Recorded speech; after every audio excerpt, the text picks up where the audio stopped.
Bien, recuerden que en el video anterior nos quedábamos en la preparación de los tosilatos. Entonces con el tosilo hacemos reaccionar a un alcohol y realmente lo que se rompe es el enlace oxígeno-hidrógeno. Entonces se sustituye este hidrógeno por el grupo tosilo, dándonos a partir del R2-octanol el tosilato de R1-metileptano.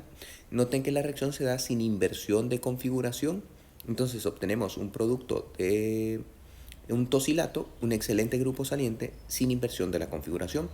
En la reacción con el tribromuro de fósforo, por ejemplo, o con el cloruro de tionilo, la reacción se da mediante una inversión de la configuración. Pasamos del R2-octanol al S2-bromooctano. Debido a que el ataque es por detrás en una SN2, fíjense que se da una inversión de la configuración. Entonces, si después quisiéramos obtener un alcóxido derivado a partir de los intermedios, al hacerlo reaccionar con el etóxido de sodio, de nuevo se da una SN2 y obtendríamos una nueva inversión en la configuración. Fíjense que aquí el cambio del bromo en este sentido hacia enfrente a volver a pasar hacia atrás, obteniendo el éter R1-metileptil etílico. Entonces obtendríamos la inversión de la configuración. Globalmente sería dos inversiones de configuración, lo cual nos llevaría a obtener el producto R. Mientras que si lo hacemos con el etóxido de sodio en SN2 con un tosilato, el resultado va a ser que aquí se da sí una inversión de configuración, obteniendo el éter S1-metileptil etílico. Pero el resultado sería que mediante esta ruta obtenemos el S, ya que solo se da una inversión de configuración, mientras que aquí el R, ya que se dan dos inversiones de configuración. Entonces, esa es la ventaja del tosilato. Además de ser un excelente grupo saliente, también se forma sin invertir la configuración. Obtenemos la misma configuración original. Ahora vamos a estudiar una nueva reacción de los alcoholes, que es la deshidratación para dar alquenos. En la deshidratación de los alcoholes, nosotros vamos a eliminar una molécula de agua, en un extremo un OH y en el otro un hidrógeno, para entre los dos carbonos que están perdiendo estos grupos o átomos, formar un doble enlace, más liberar agua. Por eso se le llama una deshidratación. Aquí tenemos un ejemplo de un alcohol terciario. Los alcoholes terciarios, como el 1-metilciclohexanol, lo podemos deshidratar únicamente en presencia de un ácido THF 50 grados Celsius. Vean que aquí el ácido no debe ser un cloruro de un haluro de hidrógeno, ya que los haluros de hidrógeno provocarían la sustitución, sino que un ácido que no lleve halógenos, por ejemplo el ácido sulfúrico. El resultado va a ser la pérdida del OH y de un hidrógeno adyacente. Noten que aquí las dos posibilidades donde se perdiera el hidrógeno son simétricas, o sea que siempre nos daría el mismo producto, el 1-metilciclohexeno, en un 91%. Aquí hay que recordar la regla de Zaitsev, que nos dice que en la formación de un alqueno siempre se formará el alqueno más estable, siendo el alqueno más estable el más sustituido. Entonces, aquí tenemos el 2-metil-2-butanol. Vean que se puede perder cualquiera de estos 6 hidrógenos, nos llevarían al mismo producto, o este hidrógeno que nos llevaría a otro producto. Estadísticamente este es 6, este es 2, o sea que la relación es 3-1. Sería más posibilidad de que se pierdan estos hidrógenos que esta. Sin embargo, lo que nos dice es que la regla de Zaitsev es que se va a formar el más estable.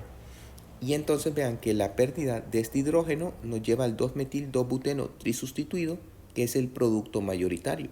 Mientras que la pérdida de cualquiera de estos 6 hidrógenos nos lleva al 2-metil-1-buteno disustituido, que es el producto menos minoritario.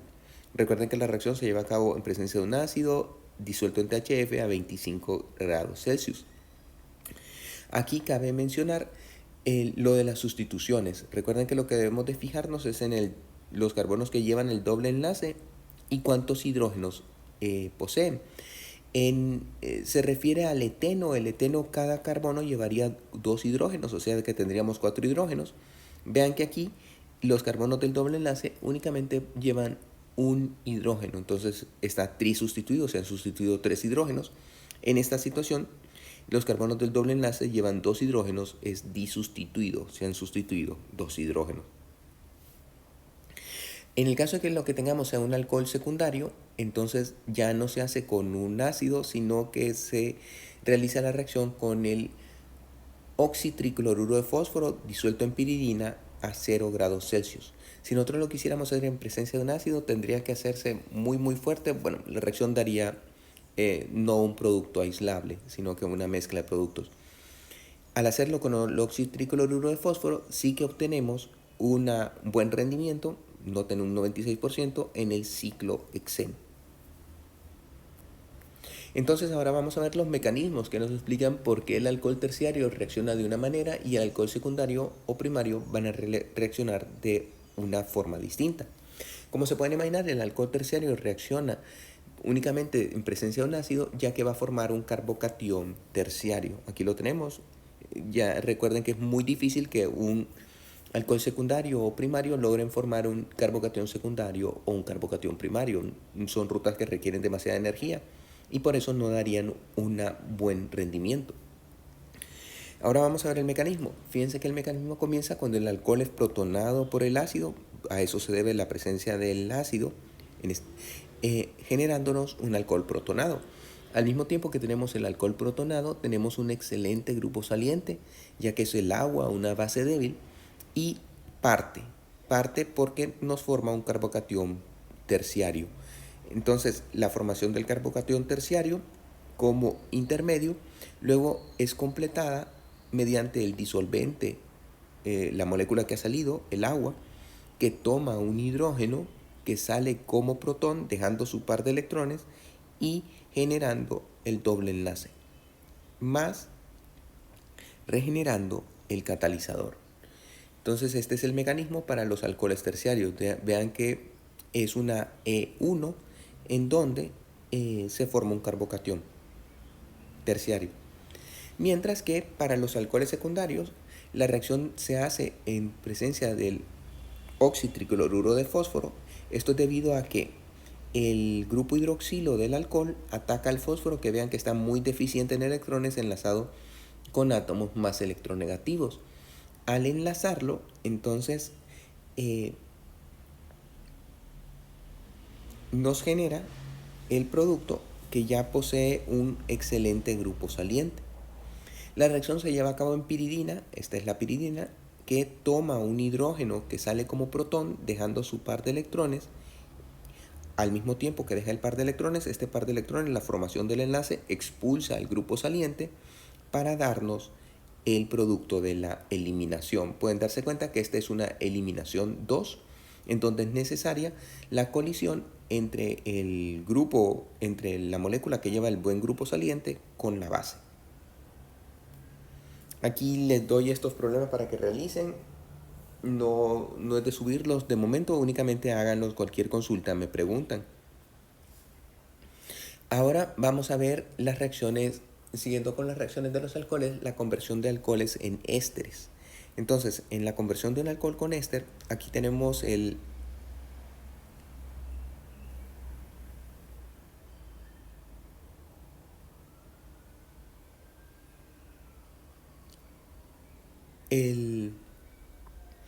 ácido benzoico, que va a reaccionar con metanol en presencia de cloruro de hidrógeno y de calor, y el resultado va a ser el benzoato de metilo. Entonces la reacción de un alcohol con un ácido carboxílico nos forma un éster. Se rompe este enlace hidroxilo y se enlaza el grupo alcóxido. Igual podría reaccionar el alcohol con un cloruro de acilo. En este caso vean que los cloruros de acilo vamos a estudiar posteriormente, que se forman mediante la reacción de los ácidos carboxílicos con el cloruro de tionilo para darnos un cloruro de acilo, que ha sustituido el grupo hidroxilo por un halógeno, en este caso por el cloro. Ya este grupo, todo este de aquí, o sea, este grupo que está enlazado a un grupo carbonilo, se le conoce el grupo de acilo.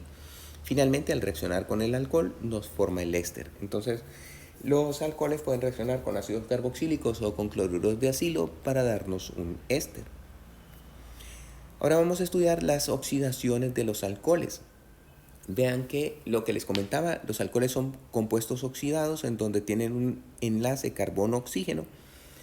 Sin embargo, los podemos oxidar a mayor grado en presencia de un agente oxidante. Obtendríamos un aldehído que tiene dos enlaces carbono-oxígeno, o las cetonas que también tienen dos enlaces carbono-oxígeno en el grupo carbonilo, y todavía los aldehídos pueden ser oxidados para darnos un ácido carboxílico en donde ya tiene tres enlaces carbono-oxígeno.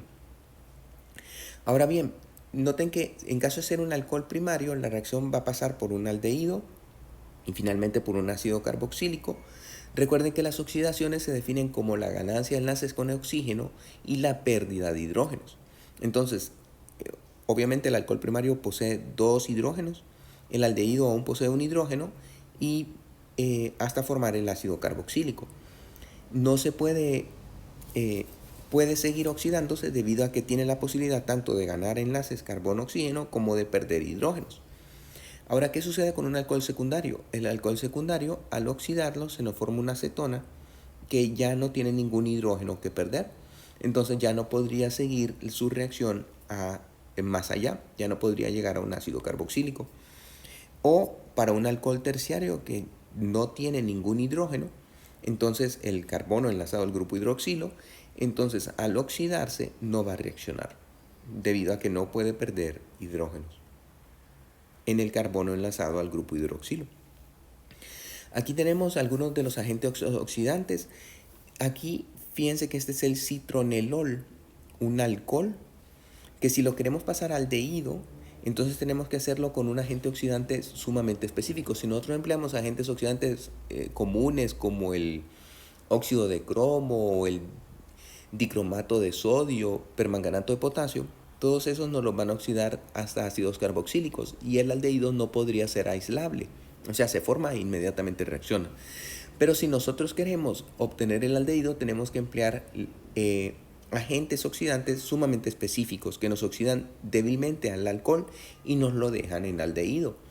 Para eso vamos a emplear el PCC en diclorometano. El PCC es esta estructura. Entonces vean que es un ion piridinio, una piridina protonada, y el clorocromato. Entonces es el clorocromato de piridinio. Aquí, si nosotros ya no nos interesa el aldehído, entonces podemos oxidar nuestro alcohol siempre pasa por el aldehído, pero no es aislable, con óxido de cromo en medio ácido disuelto en acetona. El resultado sería el ácido decanoico, el ácido carboxílico con un excelente rendimiento del 93%. Bueno, aquí lo que se nos forma es, un ácido carboxílico. En el caso de las cetonas, esperen, este es un alcohol secundario, entonces si queremos oxidarlo, la cetona con mucho cuidado, debido a que fíjense que toda esta estructura, entonces si nosotros empleamos los agentes oxidantes comunes que les decía, podrían destruirnos la estructura. Entonces para un alcohol secundario en donde queremos proteger la estructura también y oxidarlo a una acetona, a una acetona, es mejor emplear el clorocromato de piridinio en diclorometano a 25 grados. El resultado sería la oxidación hacia la acetona. Entonces pasaríamos de la testosterona a la 4-androstona 317 diona, hacia la acetona. Aquí de nuevo les dejo estos problemas para que los resuelvan únicamente para ustedes, pero siempre si tienen alguna consulta me la hacen.